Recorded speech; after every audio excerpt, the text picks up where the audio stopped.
तो हमारा जो शुरू से है ये डर है एक, जब हम जिस सच्चाई के रास्ते पे चल पड़े, उस रास्ते पे ये छोटे छोटे कांटे, ये जो धमकियां देते हैं, छोटे मोटे हमारे नुकसान करते हैं, ये हमें कोई रोक नहीं सकता। ये रास्ते, जैसे मैंने पहले भी एक बार कही थी कि उन्होंने की पुजना है मंजिलां ते भला दसो, जेड़े राह छड्ड बह गए पैरी चुभे कंडे नाल।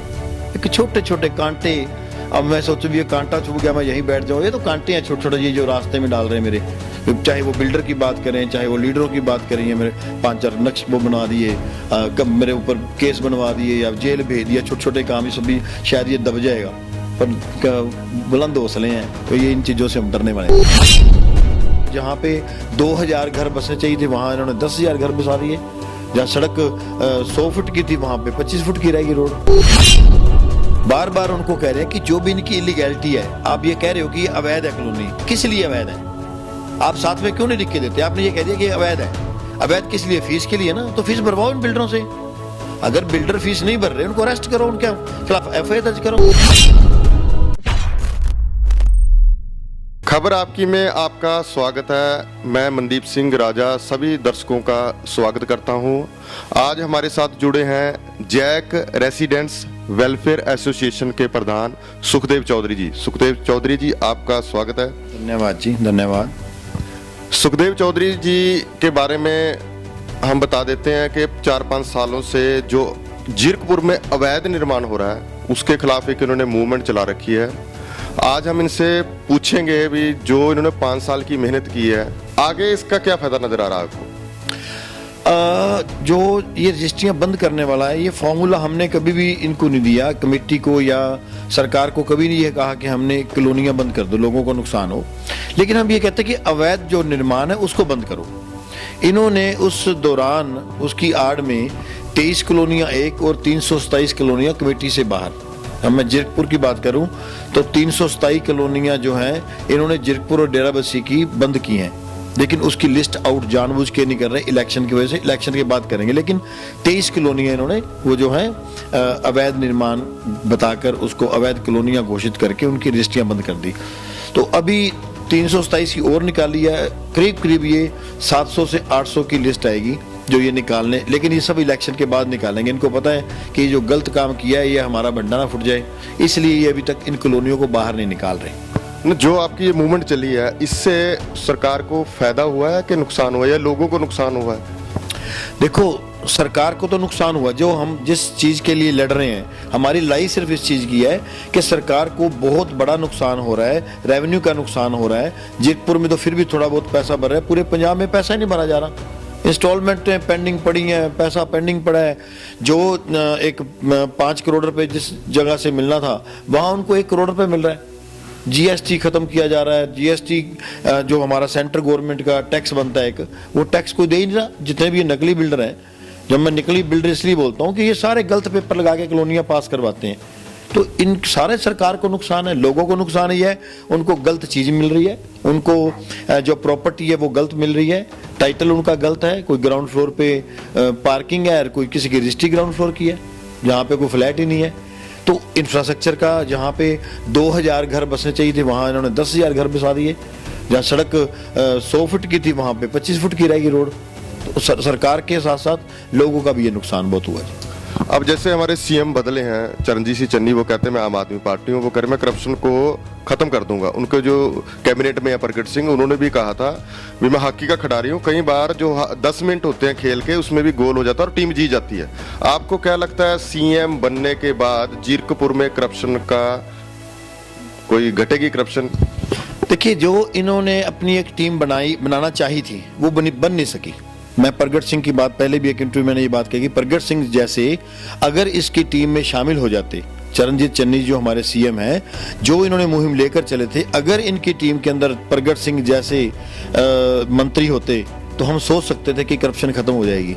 लेकिन जिस तरह की टीम इन्होंने बना ली है उससे हमें उम्मीद कम है कि वे तो सिर्फ 3-4 महीने के लिए जो दिखावा, मैं ड्रामा वर्ड नहीं यूज करना चाहता, मैं दिखावा कर रहे हैं ताकि जो इलेक्शन आ रहे हैं उसमें लोग ये कहें कि बहुत अच्छा काम कर रहे हैं। असल में अच्छा काम तब होता जिन्होंने गलत काम किया उन सबको हटाया जाता, जितने भी मंत्री थे।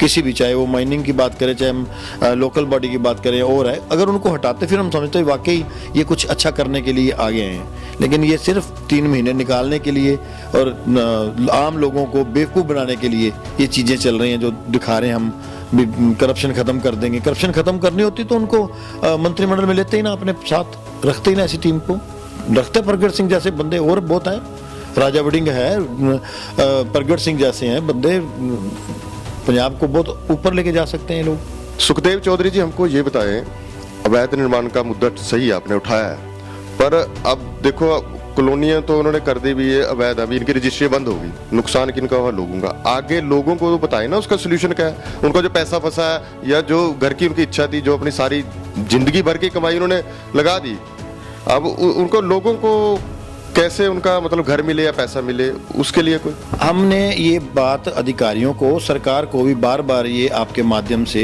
प्रिंट मीडिया के माध्यम से, इलेक्ट्रॉनिक मीडियम के माध्यम से बार बार उनको कह रहे हैं कि जो भी इनकी इलीगैलिटी है, आप ये कह रहे हो कि ये अवैध है कॉलोनी, किस लिए अवैध है? आप साथ में क्यों नहीं लिख के देते? आपने ये कह दिया कि अवैध है। अवैध किस लिए? फीस के लिए ना, तो फीस भरवाओ इन बिल्डरों से। अगर बिल्डर फीस नहीं भर रहे, उनको अरेस्ट करो, उनके खिलाफ एफआईआर दर्ज करो, उनके आगे की प्रॉपर्टियां जो वो प्रोजेक्ट कर रहे हैं उनके बंद कर दो। लेकिन ना तो उनको नोटिस दिए जा रहे हैं, ना उनसे पैसे भरवाए जा रहे हैं, उनके आगे के प्रोजेक्ट जो हैं वो सैंक्शन किए जा रहे हैं, वो भी फिर आगे नकली बनाए जा रहे हैं। उनको कोई परवाह नहीं पीछे की फीस की। जब तक पीछे की फीस नहीं भरवाते, और मैं लोगों से बार बार अपील की, लोगों को मैंने बहुत बार ये अपील की कि आप लाओ, मेरे को तो सबके जिस ढंग से आपने रजिस्ट्री कराई है, क्योंकि एक कॉलोनी है उसके अंदर 3-3 फ्लैट बांटे इन्होंने, घर बांट के जीएसटी बचाने के लिए, सरकार का जो सेंट्रल गवर्नमेंट का जो नुकसान किया जीएसटी का, जीएसटी बचाने के लिए ना 2-2 घर बना बना के बेचे। जब है वो कॉलोनी थी पूरी, प्रोजेक्ट पास होना था, लेकिन प्रोजेक्ट पास की फीस ना लगाने के चक्कर में इन्होंने 2-2 घर पास करवा लिए। उस जो 2-2 घर जीएसटी बचाया, कुछ बचाया, इन्होंने फीस से नहीं भरी, प्रॉपर्टी टैक्स नहीं भरा, ईडीसी पेंडिंग पड़ी है। ये क्यों नहीं लेते? जो म्यूनसिपल में अगर जीरकपुर की बात करूं, ईओ है, 10 बार ईओ को मिले हैं, वो तो कोशिश करते हैं मुझे दबाने की कि जैक मेंबर्स हैं सारे, इनको दबा दो, ये ना बोलें सरकार का पैसा। असल में काम तो सरकार का इनसे पैसे लेने, जो पैसा नहीं देता अगर डिफॉल्टर है तो कानून है कि उसकी आगे की कोई कॉलोनी पास नहीं होगी। लेकिन अब लोगों को मारा जा रहा है। लोगों को मैंने इतनी बार बोला कि आप लिस्टें दो, जिस जो बिल्डर है आपका, जहां से रजिस्ट्रियां कराई हैं, मैं उसकी पेंडेंसी दिखाते हैं, कितनी पेंडेंसी है उनकी, उनसे भरवाते हैं, उनके खिलाफ एफआईआर दर्ज कराएंगे। लेकिन ये ना तो अधिकारी कुछ कर पा रहे हैं। सिर्फ पंजाबी में हम एक बात कहते हैं कि गोंगलू तो मिट्टी चाड़ना, कि जस्ट फॉर्मेलिटी कर रहे हैं, नोटिस दे दिया, नोटिस की कोई वैल्यू नहीं है, विजिलेंस के नोटिस की कोई वैल्यू नहीं है इनको। 2019 में इतने थे, विजिलेंस ने अवैध निर्माण के बारे में लिखा, इसको रोक दो, इसको तोड़ करो, कोई कुछ नहीं। मतलब है जो विजिलेंस की बात नहीं एक ईओ समझता जीरकपुर का, तो उसको आम बंदे की तो वैल्यू क्या है? नहीं, जो जैसे हमारा डीसी है, 4 साल में डीसी तो चेंज नहीं हुआ मोहाली का, एडीसी जो लोकल बॉडी गवर्नेंस है, एडीसी बार बार क्यों इतने चेंज हो रहे हैं?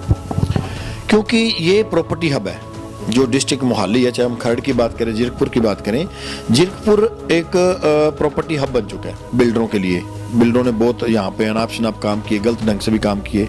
अब पहले जो ये कॉम्पिटेंट अथॉरिटी थी वो पटियाला थी, डिप्टी डायरेक्टर था, अब उसका सारा जो कार्यभार है वो सारा एडीसी को दे दिया, एडीसी अर्बन को। तो एडीसी अर्बन में अभी कोमल मित्तल जी थे पहले, तो बहुत अच्छा उन्होंने एक्शन लिया इनके खिलाफ, लेकिन उनको उसी वक्त उनका चेंज करके दूसरे पूजा सियाल जी आ गए। अब पूजा सियाल जी एक्शन ले रहे हैं। पहली बार ऐसा हुआ कि पूजा सियाल जो नए एडीसी आए हैं, वो मैम खुद मतलब एरिया में आके, साइट पे आके खुद आकर देख के जा रहे हैं, जगह जगह देखते हैं कहाँ पे अवैध निर्माण हो, वो एक्शन ले रहे हैं। और हमें पता अगर इन्होंने एक्शन लिया तो हो सकता है इनको भी चेंज कर दे, क्योंकि जो ऊपर बैठे हैं इनके आका हैं वो सही काम करने नहीं देते। जो अच्छा अधिकारी होता है, जो अच्छा काम करने लगता है, उस अधिकारी को ये फटाफट भी ट्रांसफर कर देते हैं या कहीं और इसको भेज देते हैं। आपके जो मूवमेंट आपने छेड़ी है अवैध निर्माण की, इसमें लगातार हर 10-15 दिन बाद कुछ ना कुछ अवैध कॉलोनी के नोटिस। अभी 2-3 दिन पहले माया गार्डन के खिलाफ भी न्यूज में आया है सुनने के, उनकी भी रजिस्ट्रियां बंद हुई है। क्या ये ऐसे बढ़ता चला जाएगा? फिर तो इसमें नुकसान तो गवर्नमेंट का भी है, जीरकपुर का भी नुकसान है। देखो, गवर्नमेंट का नुकसान तो मैं समझता हूँ ऐसा इसमें कुछ नहीं है।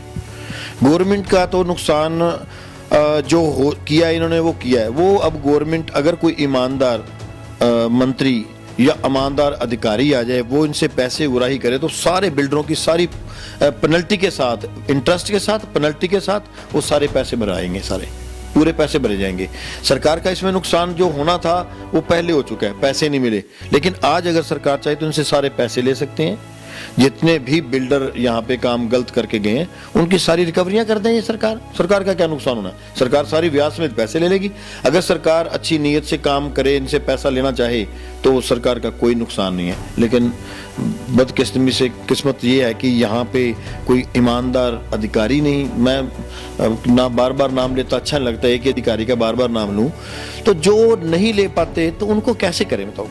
कोई इतनी बार कहने के बावजूद भी अधिकारी अगर नहीं असर कर रहे, हमारा काम कितना है, हम कहाँ तक बोल सकते हैं? आप कोर्ट का सहारा ले सकते हो। नहीं, कोर्ट में हम चले गए, हमने कोर्ट में केस डाल दिए, कोर्ट में पेंडेंसी चल रही है। पीछे 2 साल लॉकडाउन रहा, लॉकडाउन में कोर्ट ने डेट पे डेट जैसे चलती है, क्योंकि डेट दी नहीं, अब डेटें शुरू हुई हैं, अब देखो क्या होता है। लेकिन तब तक वो बिल्डर बना के चले गए, बिल्डर बना के अपना प्रोजेक्ट बना के चले गए, नकली काम जैसा काम कर दिया।